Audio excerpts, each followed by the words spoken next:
तलाक तलाक दूंगी, लेकिन मेरी भी एक शर्त है। जब मैं रात को घर पहुंचा तो मेरी पत्नी ने खाना लगाया। मैंने उसका हाथ अपने हाथों में लिया और कहा, मुझे तुमसे ज़रूरी बात कहना है। वो शांत बैठकर खाना खा रही थी। उसकी आंखों में कुछ दर्द साफ नजर आ रहा था। अचानक मुझे नहीं पता कैसे कहूँ, मगर मुझे उसे बताना ही था। मैंने बड़ी शांति से कहा, मुझे तलाक चाहिए।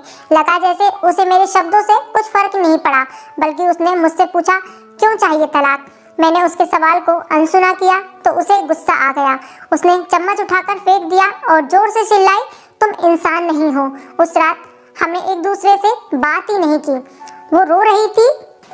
मुझे पता था कि वो जानना चाहती थी कि आखिर ऐसा क्या हुआ है जो हमारा रिश्ता टूटने की कगार पर आ गया, पर मेरे लिए उसके सवालों का जवाब दे पाना नामुमकिन था।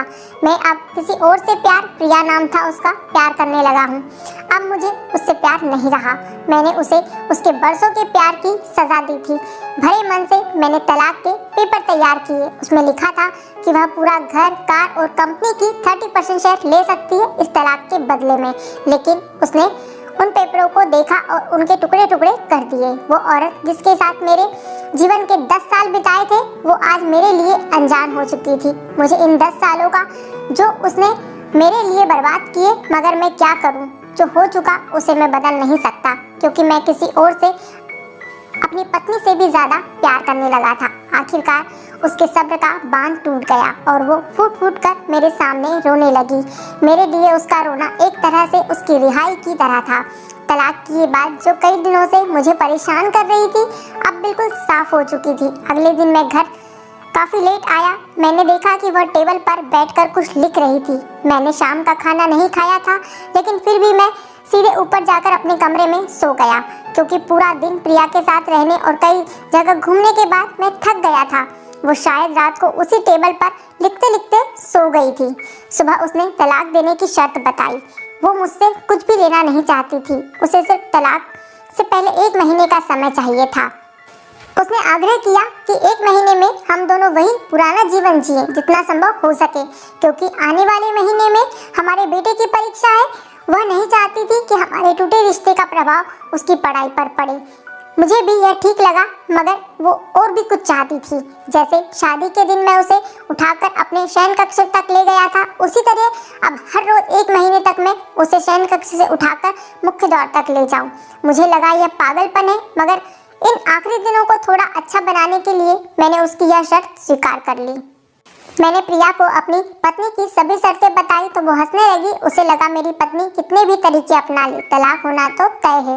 मेरी पत्नी और मैं किसी से भी इस दौरान नहीं मिले थे, लेकिन उस दिन जब मैं उसे पहली बार उठाकर गेट तक लेकर गया तो हम दोनों काफ़ी अजीब महसूस कर रहे थे। पीछे से हमारा बेटा भी खिलखिलाकर खुश हो रहा था। अगले दिन यह काम थोड़ा सामान्य और आसान हो गया। वह मेरे सीने से लगी थी और मैं उसकी खुशबू महसूस कर रहा था। ऐसा लगा जैसे कई दिनों बाद मुझे ये खुशबू मिल रही थी, या फिर कई दिनों से मैंने उसके होने का महसूस नहीं किया था। पहले जितनी उसमें वो कसाव नहीं था और चेहरे पर कुछ हल्की झुर्रियाँ नजर आ रही थी और बाल भी सफ़ेद होने लगे थे। ये वही औरत थी जिसने अपने जीवन के 10 साल मुझे समर्पित किए थे। चौथे दिन जब मैंने उसे उठाया तो वो पुरानी रोमांस लौटने लगी थी। 5वें और 6वें दिन वो पुराना प्यार फिर से जागने लगा। मैंने प्रिया को इस बारे में कुछ नहीं बताया। अब उसे उठाना और भी आसान हो गया था। शायद हर रोज यह सब करने का मैं आदी हो गया था। एक दिन वह अपनी पसंद की साड़ी निकाल रही थी, लेकिन कुछ खास नहीं ढूंढ पाई।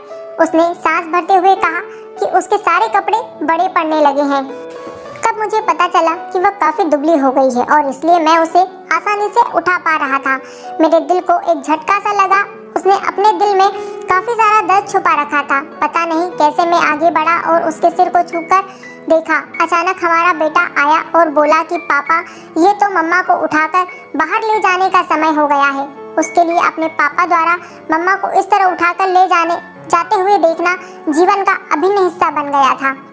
मेरी बीबी ने हमारे बच्चे को बुलाया और जोर से उसे गले लगा लिया। मैंने अपना चेहरा दूसरी तरफ कर लिया। मुझे लगा कहीं मैं अपना निर्णय ना बदल लूं। मैंने अपनी पत्नी को रोज की तरह उठाया और बेडरूम से सिटिंग रूम होते हुए हाल तक लाया। उसने प्यार से अपने दोनों हाथ मेरी गर्दन के आसपास रख दिए। मैंने उसे जोर से पकड़ रखा था, बिल्कुल हमारे सुहाग रात की तरह, मगर उसका इतना कम वजन मुझे परेशान कर रहा था। महीने के आखिरी दिन जब मैंने उसे उठाया तो मेरे लिए एकदम भी चल पाना मुश्किल हो रहा था। हमारा बेटा स्कूल जा चुका था। मैं अपनी कार से ऑफिस गया और कार से कूदकर बाहर आ गया, बिना कार को लॉक किए। मुझे डर था कि अब एक पल की भी देरी मेरा इरादा बदल देगी। मैं ऊपर गया, प्रिया ने दरवाज़ा खोला और मैंने उसे कहा, प्रिया, अब मैं अपनी पत्नी से तलाक नहीं लेना चाहता। उसने मुझे देखा और मेरे सिर पर हाथ फेरकर कहा कि तुम्हें बुखार तो नहीं है? मैंने उसका हाथ हटाया और कहा, सॉरी प्रिया, अब मुझे अपनी पत्नी से तलाक नहीं चाहिए। हमारी शादीशुदा जिंदगी शायद हम दोनों के ध्यान न देने की वजह से बोरिंग हो गई थी, लेकिन इसका मतलब यह तो कतई नहीं है कि हम एक दूसरे से प्यार नहीं करते। अब मुझे एहसास हुआ है कि जिस दिन मैं उसे शादी करके अपने घर लाया था, उस दिन से जीवन के आखिरी दिन तक मुझे उसका साथ निभाना है। प्रिया के होश उड़ गए। उसने मुझे एक जोरदार चाटा जड़ दिया मेरे मुंह पर।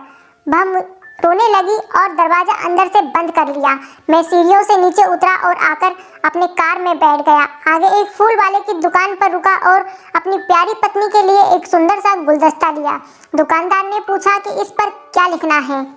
मैंने मुस्कुराते हुए कहा कि मैं तुम्हें जीवन के आखिरी दिन तक यूं ही उठाता रहूंगा, मेरी अर्धांगिनी। उस शाम जब मैं घर आया तो हाथों में गुलदस्ता लिए मेरे चेहरे पर एक मुस्कान थी।